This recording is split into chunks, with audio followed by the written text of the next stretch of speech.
Welcome to OLAC Health, the podcast dedicated to facilitating evidence-based practice for health practitioners. I'm your host, Hank, and this is episode number 3. Today, we're continuing our conversation with my old mate, Eric, about landing your first EP job.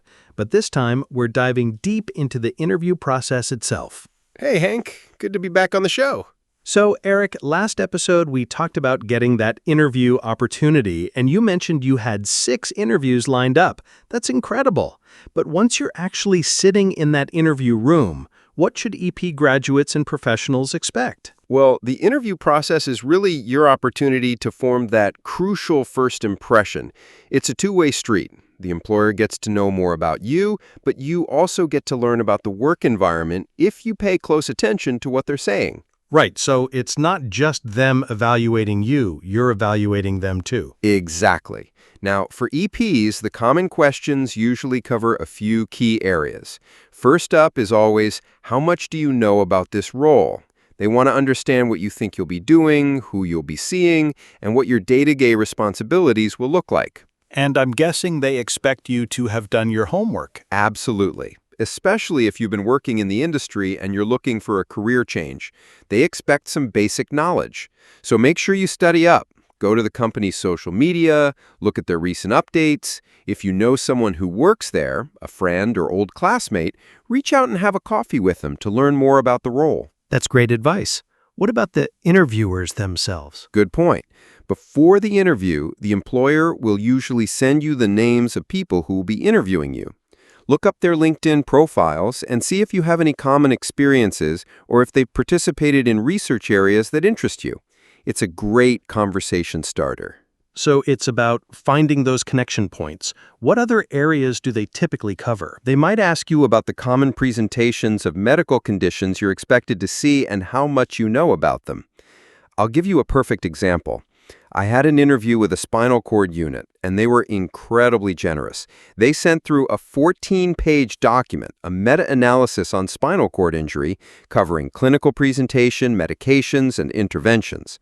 14 pages. That's comprehensive. How did you tackle that? I spent quite some time on that document, but I didn't stop there. I researched S's position statement on spinal cord injury, read other published articles, and even watched YouTube videos on spinal cord injuries, basic anatomy, and exercise interventions. If you really want the job, you need to prepare as thoroughly as possible. That level of preparation really shows your commitment. What about the personal skills and experience section? This is where they'll ask you about your work experience, what you've been involved in at your previous jobs, whether you participated in any research projects, or contributed to the company beyond ordinary service delivery. From the interviewer's perspective, they might have 4 to 10 applicants who applied for the job, filtered down to 3 to 4 they want to interview, and they'll pick just one. So they're really looking for what makes you different. Exactly. They're trying to find what makes you stand out from other applicants. In this section, focus on the things you're doing differently from others and make sure you have solid justification behind your approach. I imagine they also want to understand your motivation. Oh yeah. Some employers will ask why you chose to become an EP, what your motivation is, and what drives you. A person dedicated to helping people become healthier will react differently to workplace challenges than someone who just wants to make money and buy a Lamborghini. Nothing wrong with wanting a Lamborghini, though. Yeah, I want a Lamborghini myself, but we need to face the truth about ourselves. What's the most important thing in our lives? We all need to come across that at some point in our journey. That's really honest. What about working with other professionals? Teamwork capability is huge. Australia has a sophisticated allied health professional system where each professional has their dedicated areas. When you enter the industry, you never work alone. Even in private practice, you'll face challenges you can't handle alone and might need support from another professional or refer clients to others. So having that broader perspective is crucial. Absolutely. The interviewer might ask you about your knowledge of multidisciplinary cooperation or if you have experience working in multidisciplinary teams. Having a broader view of your work, not just working in isolation, is essential. What about more practical assessment during interviews? You might get a case study to test your clinical knowledge or how you handle emergency situations.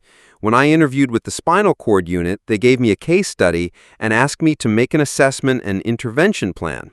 It tested my knowledge of the condition, contraindications, and how different clinical presentations like ulcers would affect exercise prescription. So that preparation you mentioned earlier really pays off? Exactly. It all comes back to how much preparation you've done.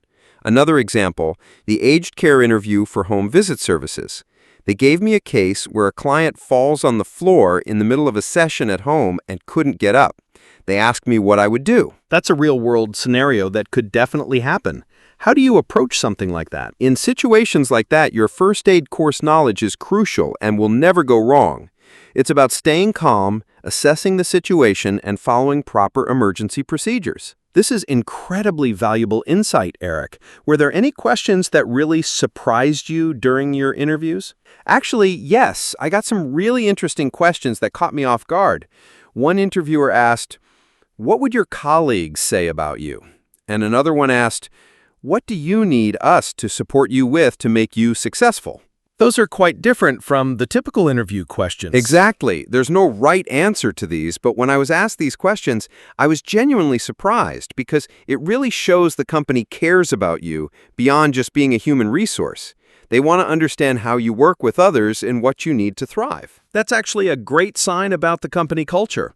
Now, I imagine they always end with asking if you have questions for them. Oh, this is crucial. The interviewer will ask you, "Do you have any questions for us?" And many people would just say no. But when I've watched how others do their interviews, there are actually some really good questions you can always ask, even if you don't have one prepared. What's your go-to question in that situation? One of my favorite questions is, from all the topics we've discussed, is there anything that would keep me away from this position? Or if we discussed a case study, I might ask, is there anything you would do differently in that scenario? Or, what's your approach to handling those particular challenges? That's brilliant. You're showing genuine interest in their expertise. Exactly. This shows you care about their opinions and their approach to doing things.